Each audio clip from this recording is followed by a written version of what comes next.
Para quem não me conhece, eu sou Edu Rodrigues, sou diabético tipo 1 há mais de 20 anos, sou farmacêutico, então a gente utiliza desse canal para poder levar informação para o diabético. E qual que é a informação para o diabético? O que ela faz de diferente para poder melhorar a glicemia?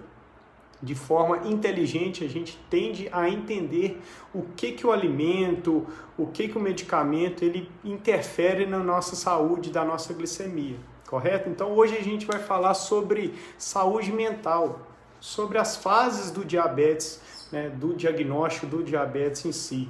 Como que o paciente ele tende a receber a informação de um diagnóstico de diabetes, quando ele começa a receber as informações das taxas de glicemia, quando a glicemia tende a subir um pouquinho e ele não dá muito interesse, não fica muito interessado em se cuidar mais. Isso são fases que são perfeitamente entendíveis, a gente compreende, eu como profissional, como diabético, a gente sabe que isso acontece e que existem maneiras de driblar essas questões.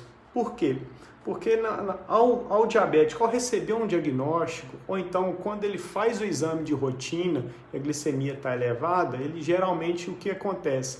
Ele não dá muita vazão para o resultado. Às vezes o resultado deu 110, 115 e ele não se atenta a esses valores.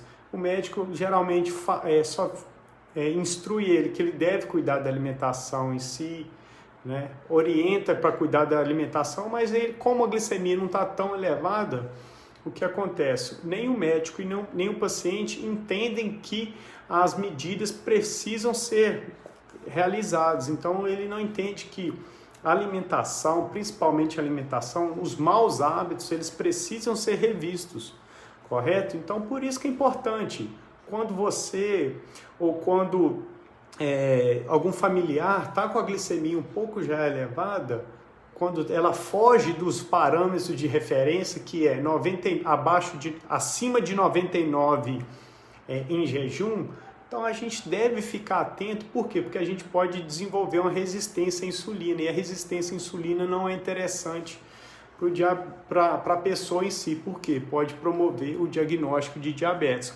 correto? Então por isso que é importante a gente inicialmente evitar essa negação em que a gente pode desenvolver o diabetes. Por quê? Porque quando a pessoa percebe, através do exame, que a glicemia já está um pouco alterada, ela não deve, né, ter essa negação inicial. Deve sim se atentar ao valor e buscar medidas que favoreçam ao bom controle da glicemia. E quais medidas seriam essas, Edu? Os bons hábitos. Se a pessoa consegue evitar o consumo excessivo dos carboidratos, de açúcares, de pães, de doces, né, de forma excessiva, né, diminuindo as quantidades, ela já consegue reverter essa glicemia elevada. O grande problema que hoje acontece para a maioria dos diabéticos, principalmente, né, tipo 2, o que é? Ela demora a procurar uma orientação específica, ela demora a procurar o médico.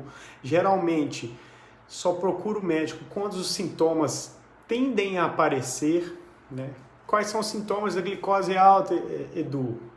Geralmente, sede excessiva, a fadiga, muito cansaço, ida ao banheiro de forma intensa, vai várias vezes ao banheiro, a visão fica um pouco turva. Então esses são sintomas de quê? De a glicose estar elevada, mas esses não são sintomas clássicos de glicemia em 110, 120. Então por isso que é o grande problema, se quando a glicemia está nesse valor, a pessoa não procura um atendimento específico. Então quando ela retoma o médico depois de um ano, por exemplo, aí a glicemia já está mais elevada, 150, 160.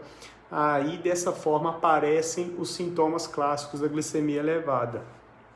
Por isso então que é importante a gente procurar o médico desde já quando sente, né, quando percebe que há essa variação na glicemia. Então, dessa forma, a gente consegue evitar que a glicemia suba de forma constante. Então, a gente tende a cessar essa glicemia que tem ficado elevada, a gente tende a controlar os valores da glicemia para que ela tenda a reduzir. Então, através do quê, Edu? Quais são as melhores maneiras de reduzir a glicemia quando ela está começando a subir? Por exemplo, redução do peso corporal. Geralmente, quando a pessoa começa a ter a resistência à insulina aumentada, por quê? Devido ao excesso de peso. Então, o excesso de peso geralmente está ligado ao quê? À má alimentação, à falta de atividade física. Então, a gente entende que se eu começar a controlar a minha alimentação, eu não digo fazendo uma dieta em si, mas controlando a alimentação, acrescentando atividade física, o que acontece? Você tende pelo menos a não ganhar mais peso, tende a manter o peso, até mesmo reduzir o peso. Então, com a redução do peso corporal, a gente tende a evitar o aparecimento da resistência à insulina. Então, essa resistência à insulina faz o quê? Que a glicemia suba. Nosso amigo pâncreas, ele não dá conta de produzir tanta insulina, então a glicemia tende a subir. Então, por isso que é super importante, quando a glicemia estiver alterada, ou então quando receber um diagnóstico de diabetes, o diabético procurar a mudar os hábitos, a manter bons hábitos.